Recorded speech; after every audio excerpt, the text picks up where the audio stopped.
эрүүл мэндийн даатгалын сангаас санхүүжилдэг өвчин, төр даадаг өвчин гэд ингээд бид нэр өвчнөө өөрсдөө ангилсан байсан. Тэгээ гүйцэтгэлийн санхүүжилт маань одоо ер нь нэг их үүсвэрийнх болоод эрүүл мэндийн даатгалын сангийн мөнгө, төр даах тусламж үйлчилгээний мөнгө, төсвөөс орж ирж байгаа мөнгө маань нэг их үүсвэрт цуглараад эмнэлгүүдийн үзүүлж байгаа тусламж үйлчилгээний өртгөөр нь санхүүжүүлдэг болсон. Тэр нь юу гэсэн үг гэхээр тэр үйлчилгээний өртөг дотор чинь тэр байгууллагын урсгал зардал, тэр ажлыг хийж байгаа эмч совилогчдын одоо цалин мөнгө, ингээд тэр тусламж үйлчилгээг үзүүлэхийн шаардлагатай бүх зүйлийн тооцоолоод өртгийн жингийн тооцоолцсон.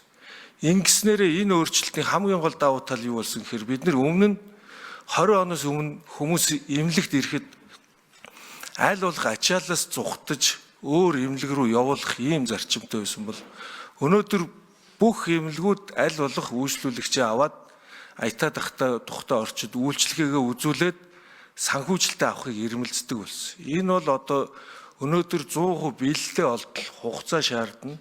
Өнгөрсөн 4 жилийн хугацаанд маш их томоохон өөрчлөлт гарсан. Энийн үндсэн дээр энэ өөрчлөлтийн үндсэн дээр өнгөрсөн хугацаанд 20 оноос өмнө нэг иргэн тусламж үйлчилгээ авахд 2 сая төгрөгөөс илүү санхүүжилт олохгүй гэдэг тийм хууль тийм байсан.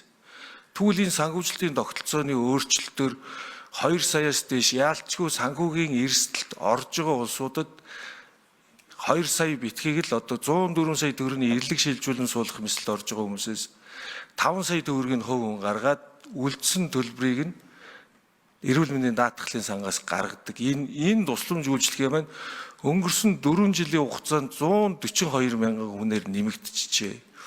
Бид нэр 142 мянган иргэнээ эрүүл мэндээс болж байгаа санхүүгийн эрсдлээс нь сэргийлж чадсан байна. 20 онд 18 сая тусламж үйлчилгээг үзүүлж исэн бол өнөөдөр 26 сая тусламж үйлчилгээ үзүүлчихжээ. Харин бид нар одоо үзүүлж байгаа тусламж үйлчилгээнийхээ санхүүжилтийг зөв оновчтой болгоё. Эмнэлэгт хэвдэх шаардлагагүй өдрийн эмчилгээгээр эмчлүүлчих боломжтой улсуудыг эмнэлэгт хэвдүүлээд үр ашиггүй маш их урсгал зардлыг гаргаад байна.